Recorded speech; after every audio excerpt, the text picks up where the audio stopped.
Doctor Fatima حسن کی بچوں کے لیے ایک نظم جس کا عنوان ہے راجا کا باجا، سماعت فرمائیے۔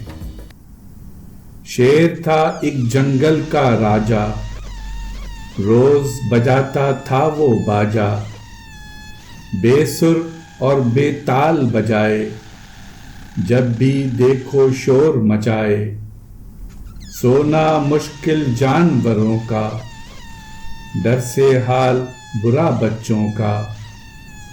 ایک دن وہ سب بیٹھے مل کر، کہنے لگے اے بھائی بندر، کام تو یہ تم کر سکتے ہو، باجے کو گم کر سکتے ہو۔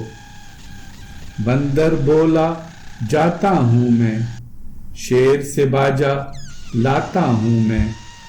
بڑکی ماری خوب اترایا، کودا پھاندا شور مچایا، خالی ہاتھی واپس آیا۔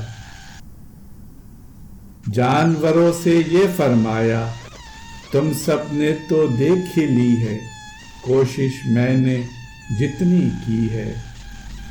مشکل ہے باجے تک جانا، اور وہاں سے بچ کر آنا۔ شیر تو ہے جنگل کا راجا، اس کا ہی بجے گا باجا۔ یہ سن کر مایوسی پھیلی، جنگل میں اداسی بکھری۔ چوہیا تب ایک سامنے آئی، تھوڑی جھجکی اور شرمائی۔ بولی میں یہ کام دکھا دوں، باجے کی آواز گھٹا دوں۔ ہوئے بہت خوش سارے جانور، ہنس کر لیکن بولا بندر، اس کی ذرا اوقات تو دیکھو، چھوٹے منہ سے بات تو دیکھو۔ رات ہوئی تو سب نے دیکھا، دھیمے دھیمے بجا تھا باجا۔ چوہیا سے سب پوچھنے آئے، ساتھ میں بندر کو بھی لائے۔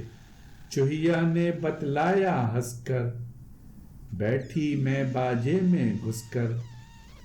دھیرے دھیرے اتنا کترا، دھیمے سر میں بجے گا باجا۔